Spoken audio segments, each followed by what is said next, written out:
Bonjour à tous, on est content de vous retrouver sur une nouvelle vidéo. Je suis de nouveau aujourd'hui avec Thierry. Donc Thierry, aujourd'hui, on va un petit peu discuter de ton parcours de vie. Parce que je crois que Jésus a radicalement changé ton existence. Tout à fait. Alors est-ce que tu peux nous raconter un petit peu ce qui s'est passé? Ok, je suis né dans une famille qui était chrétienne mais pas chrétienne, pratiquait pas. Le père protestant, la mère catholique. Puis il croyait, puisque j'ai été baptisé, j'ai fait ma confirmation ou communion, je ne sais plus ce que c'était exactement. Et après, à l'âge de 16 ans, je me suis dit qu'est-ce que je vais faire de ma vie. J'ai dit je vais commencer à faire un apprentissage, j'ai fait un apprentissage de cuisinier. Les après-midi, j'avais libre, j'ai commencé à fréquenter des cafés. Et dans ce café, il y avait de tout, quoi. Dans les cafés, vous savez comment c'est en ville. Et là, il y avait des trafiquants de drogue et tout ça, puis j'ai commencé à acheter de la drogue, du hashish, j'ai commencé à fumer. Puis je me suis dit, purée, avec le peu d'argent que je gagne, ça me coûte des sous, je vais aussi commencer à vendre. Donc ça me fera de l'argent, je pourrais payer ma consommation. Et j'ai vu que ça pouvait rapporter plus que juste ma propre consommation. Donc j'ai commencé à dealer. À 18 ans, je suis parti à l'armée, je dis je fais un an. Ça va être juste de faire juste un an. Je vais essayer de faire plus. On peut faire 18 mois et je pars outre-mer, j'en profite. Donc je suis parti 18 mois outre-mer. Là aussi, j'ai rencontré des gens pareil, qui vendaient de l'herbe, de la marijuana. C'était à Tahiti. Et j'ai commencé moi-même à dealer jusqu'au jour où le colonel m'appelle, il me dit écoutez monsieur Cop, est-ce que vous prenez de la drogue? Je dis non, je ne prends pas de drogue. Il me dit vous êtes sûr? Je dis non, je ne prends pas de drogue moi. Il m'a dit bon, c'est bon. Et là j'ai eu peur, j'ai arrêté. Mais quand je suis revenu, j'ai continué à dealer. Et j'ai commencé à dealer des barrettes, enfin des 10 grammes, des 100 grammes, et ainsi de suite, jusqu'au kilo. Et un jour on m'a arrêté. Et là j'ai pris 15 mois ferme et 15 mois avec sursis. Ça veut dire que j'ai fait un an en prison. Après ça, pareil, j'ai continué, j'ai dealé, j'ai fait plein de trucs. Puis il y avait une fille qui travaillait dans un café où je dealais aussi. Et je commençais à sortir avec elle et elle me dit écoute, j'aimerais bien me prostituer pour toi. J'ai fait ok, il n'y a pas de souci. Et je l'ai amenée la première fois, c'était à Strasbourg dans la rue. Puis après on allait à Belfort, là où on se trouve actuellement. Et là, elle a travaillé une soirée. Après on est parti à Mulhouse. Et là, je l'ai fait travailler à Mulhouse dans la rue. Et ainsi de suite, et après on est parti en Allemagne, en Suisse, j'avais proxénétisme, on m'a arrêté pour proxénétisme, on n'a pas réussi à avoir assez de preuves. Donc j'avais fait 2 mois et demi de prison, au bout de 3 mois on m'a relâché. On voulait m'accuser de traite de blanche avec l'Allemagne, d'acheter des femmes et de les revendre.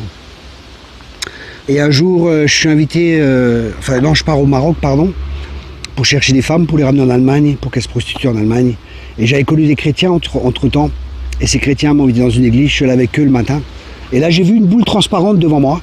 Et d'un seul coup, cette boule, elle est venue vers moi à toute vitesse. Et là, c'était l'amour de Dieu qui m'a percuté. Je savais que Dieu m'aimait. Il n'aimait pas ce que je faisais, mais il m'aimait en tant que personne. Et là, je me suis mis à pleurer. J'étais 3 fois en prison, j'avais un cœur dur, je pleurais pas. Vous savez, quand on est dans le milieu, on est dur, quoi. Mais là, vraiment, l'amour de Dieu m'a fait fondre et je me suis mis à pleurer. Les gens m'ont dit, tu vas accepter Jésus-Christ comme sauveur et comme Seigneur? J'ai dit, oui, je veux. Et là, ma vie a basculé complètement. Là, après, on m'a prophétisé, des gens sont venus, m'ont donné des paroles pour l'école biblique et ainsi de suite, ou d'autres prophéties que Dieu allait m'utiliser, avec mon témoignage et ainsi de suite, comme maintenant c'est le cas. Et c'est ce qui se passe actuellement. J'ai le privilège de parcourir le globe et d'annoncer la bonne nouvelle que Jésus est mort pour nous, que Dieu nous aime et qu'il veut une relation personnelle avec chacun de nous. Amen, ouais. Alors, quand Jésus a touché ta vie, comment ça s'est passé pour que les habitudes partent? Est-ce qu'il y a des témoignages où les gens, en fait, les habitudes disparaissent, ils sont touchés, les habitudes disparaissent, et puis il y en a, c'est vraiment comme un cursus. Hein. D'accord, je comprends. Ce qui s'est passé pour moi, je n'étais pas accro aux drogues dures, je prenais une fois par semaine 1 ou 2 grammes de cocaïne. Je n'étais pas à la drogue dure, j'étais au hashish. Mais j'ai arrêté tout, excepté la cigarette, je fumais encore, ça je me rappelle, mais sinon j'ai tout arrêté. Vraiment, Dieu, il m'a libéré, quoi. C'était une libération totale.